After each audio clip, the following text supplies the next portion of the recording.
My girlfriend screamed. My friends think I can do so much better. You're holding me back. I calmly said, I won't hold you back anymore. Then I broke up with her on the spot and left. This morning she called me crying because her friends are tired of her sleeping on their couches. My girlfriend Madison had 3 best friends, Tiffany, Amber, and Kayla. They were the type of women who took group photos at brunch and captioned them, "Boss Babes," unironically. You know the type. Designer handbags they definitely couldn't afford.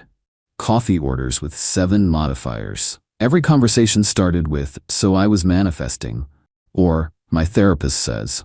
They all worked in social media marketing, which, as far as I could tell, meant they posted on Instagram for small businesses and called it a career. Combined, they maybe made $120,000. Combined. But they lived like they were pulling in $500. Tiffany drove a leased BMW. Payment, $650 a month. Her salary, $42,000 a year. The math didn't math.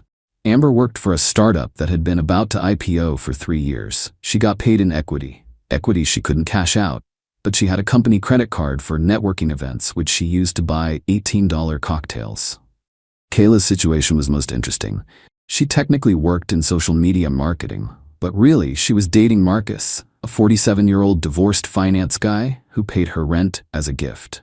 She lived in a luxury condo he visited on Tuesdays and Thursdays. This was Madison's friend group. These were her boss babes. Madison worked at a coffee shop, made $15 an hour plus tips, brought home maybe $2,200 a month on a good month. I'm a civil engineer, made $87,000 a year. Not rich, but comfortable. We'd been dating 2 years, living together for 1. My apartment, my lease. She moved in because her roommate situation fell through and she just needed a few months to save up for her own place. That was 12 months ago. Rent in our city for a 1-bedroom is about $1,800. I paid $1,200. She paid $600. Utilities split 50-50. She bought groceries sometimes. It was fine. She was fun. We got along. I didn't mind covering more of the rent, but then she met Tiffany, Amber, and Kayla. Suddenly, our apartment wasn't good enough. It was small. The neighborhood was not aesthetic. The furniture was giving IKEA. It was IKEA. I bought it at IKEA. It's affordable and functional. That's the point of IKEA. Babe, we should move somewhere with more natural light. Tiffany's apartment has floor-to-ceiling windows. Tiffany's apartment costs $3,200 a month. So that's almost double what we pay now. But it's in the arts district. We can't afford the arts district. Speak for yourself. Excuse me? Madison, you make $2,200 a month. Rent alone would wipe out your entire paycheck. That's why we'd split it. I'm not paying $2,600 a month in rent. See, this is exactly what I'm talking about. You have no ambition. I let it go. Figured it was just her adjusting to new friends. Then came the restaurant complaints. Can we go somewhere nicer tonight? Amber went to this amazing sushi place last weekend. How much was it? I don't know, like $200 for 2 people? We're not spending $200 on dinner. Why not? Because I'm saving for a down payment on a house. You're always saving. We never do anything fun. We went to the movies last week. The movies. Wow, so fancy. Madison, you literally picked the movie. That's not the point. I genuinely didn't know what the point was. This went on for 3 months. Every time she hung out with her friends, she came back with a new complaint about our life. Our car wasn't nice enough. My job was boring. I didn't dress well. We didn't travel enough. I wasn't ambitious. I'm a civil engineer, working on infrastructure projects. I design bridges. I literally build the things that keep society functioning. But sure, not ambitious. The final straw came last Tuesday. We were having dinner. I made pasta. Simple carbonara. She was on her phone the entire time. Madison, can you put your phone down? I'm texting Tiffany. We're eating. So it's rude. She looked up. You know what's rude? Being held back by your partner. What? Tiffany said I'm being held back, that I could do so much better than this. Better than what? This. She gestured around. Small apartment, boring dinners, a boyfriend with no ambition. I looked around our apartment. 1 bedroom, clean, well-maintained, decent furniture, kitchen that worked, bathroom that didn't have mold, heat in the winter, AC in the summer. What's wrong with our apartment? It's small. It's 750 square feet. That's normal for a 1-bedroom. Tiffany's is 1,200. Tiffany pays $3,200 a month. We pay $1,800. Because you won't move somewhere nicer. Madison, you pay $600 of that $1,800. I pay $1,200. If we moved to a place like Tiffany's and split it fairly, you'd be paying $1,600. That's almost your entire paycheck. So, I could get a better job. You've been saying that for 6 months. Because you don't support me. I literally pay 2/3 of our rent so you can have money for other things. How is that not support? She threw her hands up. You don't get it. Kayla's boyfriend is a vice president. Amber's boyfriend just bought her a car. Tiffany dates guys who take her to Michelin star restaurants. Kayla's boyfriend is 47 and sees her twice a week in exchange for paying her rent. That's not a relationship. That's an arrangement. Amber's boyfriend is drowning in debt to impress her. And Tiffany dates guys who ghost her after 3 weeks because they realize she's high maintenance. You're judging them. I'm observing them, and I'm noticing that you want what they have without any of the downsides. I just want more. I have ambition. You have expensive taste. That's not the same thing. I have ambition. You don't. I put down my fork. I have a degree in civil engineering. I passed the PE exam on my first try. I'm working on a $45 million infrastructure project. I've been with my company 3 years, and I'm on track for a promotion to senior engineer next year. I'm saving for a house. I max out my 401k. What exactly about that says no ambition? You've been at the same job for 3 years. That's how careers work. You build experience. You don't jump around chasing titles, you develop expertise. Kayla's boyfriend is a vice president. Kayla's boyfriend has been working for 25 years. I've been working for 5. In 20 years, I'll probably be a vice president too. That's called a career trajectory. You're making excuses. I put down my fork. Looked at her. Really looked at her. She was serious. She genuinely believed this. Madison, what do you want from me? I want more. My friends think I can do so much better. They're right. You're holding me back. Something in me just clicked off like a switch. The part of me that cared about making this work? Gone. The part that wanted to explain and justify and defend? Offline. I felt nothing. Just calm. Okay, I said. Okay, what? I won't hold you back anymore. What are you talking about? We're done. I'm breaking up with you. She laughed. Actually laughed. You're not serious. I am. Pack your stuff. You need to move out. You can't kick me out. It's my apartment. You're not on the lease. I'm giving you 30 days notice as of right now. But you're welcome to leave sooner. What? You said your friends think you can do better. Go do better. I'm sure one of them will let you stay while you find a new place. You're being ridiculous.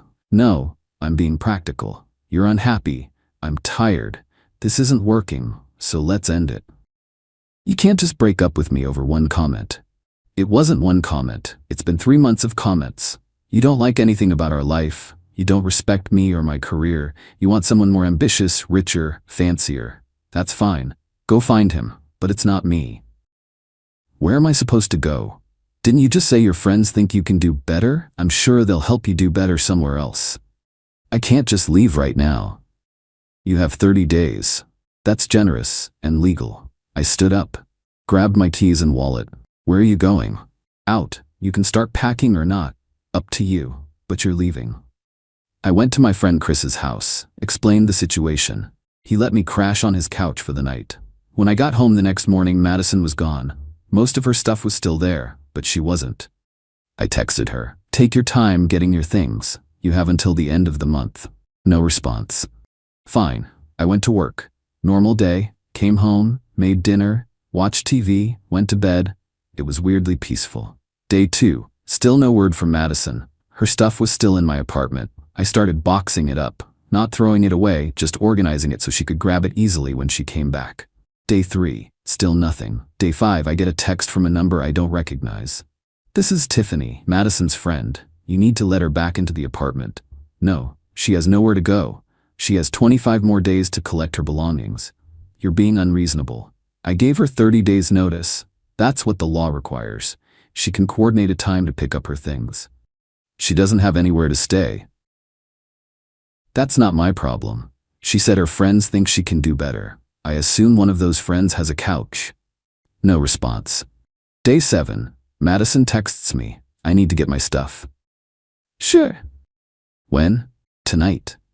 I'll be home after 6. She showed up at 7 with Tiffany, Amber, and Kayla. All 3 of them glaring like I'd committed a war crime. They were dressed for battle. Designer athleisure, perfect makeup, hair done, like they were about to film a reality show confrontation. Hey, I said. Madison didn't say anything, started grabbing her stuff. Tiffany stepped forward, arms crossed. You know you're a complete asshole, right? Because I broke up with someone who told me I was holding them back? Because you kicked her out. I gave her 30 days notice. That's literally the legal requirement, and she's the one who said she could do better. I just agreed with her. She didn't mean it. Then she shouldn't have said it. Words have consequences. Amber chimed in. Do you know how hard it is to find an apartment in this city? Yes. That's why I've been paying $1,200 a month while Madison paid $600. But since I'm apparently holding her back from her full potential, I figured she'd be better off finding a place that matches her ambitions. You're being petty. I'm being practical. Madison wants more. I hope she finds it, just not here. Tiffany was scrolling through her phone, not even paying attention. Classic. Amber was eyeing my TV. Is that a 55-inch? Yes. That's it? Kayla's boyfriend has an 85-inch. Good for Kayla's boyfriend. Don't you want a bigger TV? Not particularly. This one works fine. She shook her head. No ambition. These were the people giving Madison life advice. These people. Madison was in the bedroom, packing clothes. I could hear her crying. Tiffany noticed me noticing. See what you did? I didn't do anything. She said I was holding her back. I let her go. That's what she wanted. She wanted you to fight for her. Why would I fight for someone who doesn't respect me? Because that's what men do. No. That's what men in romantic comedies do. In real life, when someone tells you they can do better, you let them. Then they figure out if they actually can. Amber, she can definitely do better. Then why is she crying in my bedroom? No answer. They helped her load her stuff into Tiffany's car. Multiple trips. Tiffany complained about scratching her BMW interior. Amber kept checking her phone. Kayla asked if she could take my Keurig. No. But Madison uses it. Madison is moving out. The Keurig stays. You're so selfish. It's my Keurig, that I bought, that I use. So yes, it stays with me. Madison walked past with a box, didn't make eye contact. When they were done, Tiffany turned to me. You're going to regret this. Probably not, but thanks for the concern. Madison's amazing. She'll find someone way better than you. I hope so. She deserves to be happy. That seemed to confuse them. They were expecting a fight. I wasn't giving them one. Amber, you don't even care, do you? I care that Madison's unhappy. I don't care that we're breaking up. Those are two different things. Cold, practical. They left. Madison gave me one last look, like she was waiting for me to say something. To ask her to stay, to fight. I waved. She got in the car. I closed the door, sat on my couch, ate leftover pizza. Life went on. Week 2. I hear through a mutual friend that Madison is staying with Tiffany temporarily. Week 3. Mutual friend says Madison is bouncing between friends' places while she looks for an apartment. Week 4. I get all my locks changed. Not because I think Madison will break in, but because it's good practice after a breakup. Week 5.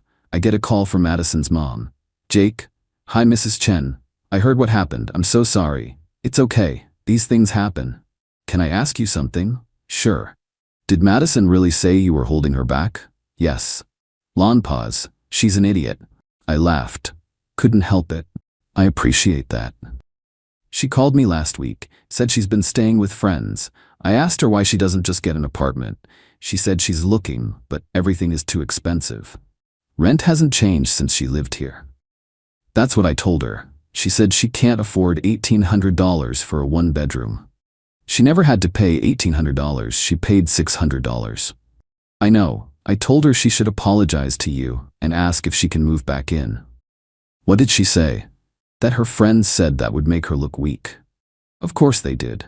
Mrs. Chen, I really liked Madison, but she made it clear she wasn't happy with our life. I'm not interested in being someone's backup plan. I understand. You're a good man, Jake. She's going to realize that eventually. Maybe, but it won't change anything. We chatted for a few more minutes. She apologized again. We hung up. Week 6, nothing. Week 7, I start dating again. casual. Just coffee dates, no expectations. Week 8, I meet someone nice. Her name's Lauren. She's a teacher, makes $48,000 a year, drives a 10-year-old Honda, lives in a studio apartment. We go Dutch on our first date. She insists. We go to a diner. She orders a burger, doesn't take photos of her food. It's refreshing. Week 10, Lauren and I are seeing each other regularly. Nothing serious yet, but it's nice. Week 12. Almost 3 months after the breakup, I get a call. Madison. I don't answer. She calls again. I don't answer. She texts, please pick up, it's important. Then I'm serious, I need to talk to you. Then, Jake, please. I call back. What's wrong? She's crying, full breakdown crying, the kind where you can barely understand what they're saying. I need help. What happened? Are you hurt? Are you in danger? No, I can't keep staying with my friends. Oh, that kind of emergency. Why not? Tiffany says I've been there too long. She says I'm disrupting her energy, and her boyfriend is uncomfortable with me being there. How long were you there? 5 weeks. Okay. What about Amber? I stayed with her for 3 weeks. Her roommate said I was eating their food and not replacing it. Were you? I had some cereal a few times. Did you buy more cereal? No. Then they're right. Whose side are you on? The side of personal responsibility. What about Kayla? I stayed with her for 2 weeks, but Marcus got weird about it. He said it's awkward having me on the couch when he comes over. Yeah, I bet it is awkward having a third person around when you're visiting your twice-a-week girlfriend. So that's 5 weeks with Tiffany, 3 weeks with Amber, 2 weeks with Kayla. That's 10 weeks. Where have you been the last 2 weeks? I've been rotating, a night here, a night there. One of them will let me crash for a day or two. Then I have to leave. I'm exhausted. Okay, so what do you want from me? I don't have anywhere to go. Madison, what do you want from me specifically? Long pause. Can I come back? No. Please, I made a mistake. You were right. I'm sorry. I believe you're sorry, but no. Why not? Because we're broken up. Because you told me I was holding you back. Because you spent 3 months complaining about everything I provided. Because we don't work? Pick a reason. I was wrong. My friends were wrong. They hyped me up and then they abandoned me. I'm sorry that happened, but that doesn't change us. We were good together. No, Madison, we weren't. You were unhappy. I was frustrated. We were convenient for you and exhausting for me. That's not good together. Where am I supposed to go? You have a job. Get an apartment. I can't afford it. You could when you lived with me, because you were covering most of the rent. Yes, I was, because we were in a relationship and I made more money. But you told me I was holding you back. So I let you go. Find someone else to cover your rent, or find a cheaper place, or get a roommate. Those are your options. My friends. Your friends aren't your friends, Madison. They hyped you up to leave a stable relationship because it made them feel better about their own situations. Tiffany wanted you to be as messy as her dating life. Amber wanted someone to complain with about money. Kayla wanted someone to validate her arrangement with Marcus. They didn't care about your well-being. They cared about having company in their dysfunction. That's not true. Really? Where are they now? You've been couch surfing for 3 months. Have any of them offered to help you get an apartment, co-sign a lease, give you a deposit loan? Silence.